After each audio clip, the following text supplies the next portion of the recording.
Hello everyone. Today we are going to be reviewing Capcom's Dead Rising Deluxe Remaster. If you haven't done it already, please remember to hit the subscribe button and also like this video as it helps me out massively. Also, please feel free to leave comments and talk to me about what you think of Dead Rising. Right, let's get into it. I've said it before and I'll say it again. When it comes to remakes and remasters, there is no better company out there doing them than Capcom. Dead Rising Deluxe Remaster is just another example of this, being one of the finest games I've played this year, and it's technically an 18-year-old game. Absolute scenes. Back in the day, Dead Rising was one of those games that wanted to show off. It had just come out on relatively new hardware, that's the Xbox 360, and showcased a masterclass in bodies on screen, innovative gameplay, and wacky theatrics. It had it all. Capcom has done a marvellous job bringing the game into 2024, nixing some of the original problematic content, which is just a little creepy by today's standards.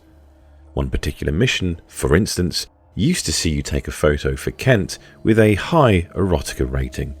Well, erotica photos don't exist anymore, thank God, because running around snapping pictures of cleavage in a video game is just a little weird.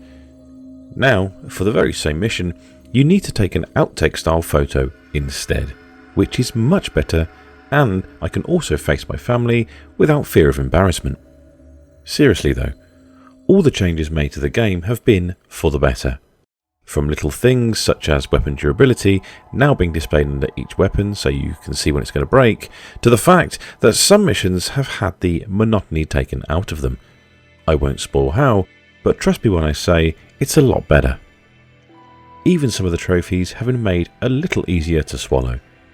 Back in the day, there was a trophy for killing 53,000 plus zombies in one run, which now lets you do it across multiple playthroughs. So, if you get close and just miss out, you haven't wasted 2 to 3 hours of your life. I like a game that respects my time, and Dead Rising does this in spades. Otherwise, it's business as usual. You take on the role of Frank West, who has covered wars, you know. Sorry, I had to fit that in. Frank gets a tip that something big is about to go down in the town of Willamette. So, he hires himself a chopper and a pilot and goes to take a look. He ends up getting stranded in a shopping mall and proceeds to spend the next 72 hours trying to find the truth and stay alive. The gameplay loop hasn't changed from the original. If you want to get the story done, you're encouraged to follow the main scoops as and when they appear, adhering to the deadline and being in the right place at the right time. The real fun comes from going off the beaten path, exploring all that Willamette has to offer. Otis, now a fully voiced character, will contact you as you are roaming around, letting you know that there are survivors who might need help. Sometimes they might be stuck behind barricades, forcing you to break them down and lead them to the safety of the security room. The AI seemed okay at first, and for the majority of the game is generally okay. But it can still be a little wonky from time to time, getting themselves stuck or refusing to move when called. It only happened a handful of times and really didn't affect the overall experience. In fact, some of the challenge was actually quite fun, trying to get them through hordes of zombies in the first place. Other times, survivors might be held hostage by psychopaths, shopping mall workers, or visitors that have lost the plot a little and gone on a murderous rampage. If there's one thing I'm glad Capcom didn't change, it's these bosses. They are over the top and I love them. Each boss fight has its challenges, and being prepared as you walk around will obviously make your time easier. Some of them are advertised by Otis, who will tell you something is afoot in a certain area of the mall, and others you might stumble upon as you are exploring, which is why it's always good to be prepared. Either way, they are fun challenges which can be ignored completely if you want to. Doing so would of course deny you some sweet loot, however, so there is a payoff. It's an early boss, but Adam the Clown is probably my favourite. He's the perfect example of just how deranged and unreasonable these bosses can be. And of course, offing him opens up an opportunity or two, including the ability to pick up his mini chainsaws, which I held on to for a majority of the game. It was this combat that helped me appreciate how much the controls have also been tightened up. Not that the original was terrible, but now having the ability to move while aiming is a big plus. But if players really want to keep it 2006, you have the option of using the classic controls, which is always nice. Otherwise, dodging, ducking, diving and using a barrage of wrestling moves felt pretty tight. Nothing has changed in terms of what Frank unlocks as he levels up, making him an absolute badass when you find yourself in a situation without a weapon. There's no better feeling than running up behind a zombie and using a release German suplex to throw it into another bunch of zombies. It's so much fun. Of course, you'll mainly be scouring the shops looking for all kinds of different weapons to use. And there is a lot of choice. From using a stack of CDs from the music store to beating zombies over the head with mannequins. The sky's the limit when it comes to dispatching zombies, with a very large pool of fun and wacky items to try. It's one of the major appeals in Dead Rising. The game doesn't take itself too seriously, despite being a game about zombies where a lot of people end up dying. It's what makes it unique.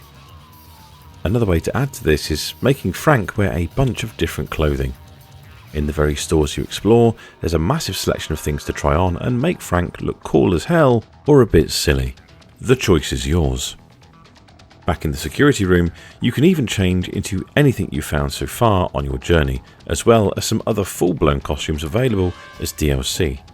They are pretty cool and have some great nods to other Capcom licenses. I'm currently doing a run as Nemesis from Resident Evil 3, and it's funny watching Frank interact with people as Nemesis. If you are after an even bigger challenge, Infinity Mode is also back, which puts you on a strict time limit while you fight for your life in the mall, with randomly spawning enemies and psychopaths, all while trying to fend off zombies and eat food to replenish your rapidly decreasing health. It's a really fun and challenging mode. The graphics have had an overhaul too, making characters feel more expressive in their interactions. In a game where the characters are quite zany, it really helps to convey the madness of it all. Of course, this also helps with all the blood and gore on offer, which is always nice. For those that didn't experience Dead Rising 18 years ago, you are in for a treat. While not much has changed on the surface, the remaster still does enough to give Dead Rising a fresh coat of paint, and beyond that, it's still a damn fine video game. And of course a fun game to play as well. Go get 'em, Frank. Your time is not done. Well, thank you to everyone for watching my review on Dead Rising Deluxe Remaster. I'd really like to know what you think of this video and the game as and when you get the chance to play it. As always, I'd like to give a massive shout out to my Patreons for your support. You are all absolutely amazing. Thank you so much from the bottom of my heart. If you like what you've watched today, please don't forget to hit the subscribe button and also like this video. As always, I'd like to take this opportunity to thank everyone who's been watching Deep Dives, everyone that's subbed to the channel, and also a big thank you for all the support, comments and general feedback. You are all fantastic. Please keep the comments and feedback coming. If you want to keep up to date with what I do, please follow me on Twitter at DonPedroX for regular updates on upcoming videos and other thoughts from my brain. If you like what I do and fancy supporting me, I have a Patreon. I'd like to do these videos more often, so any support you can give would be amazing. Right, see you next time.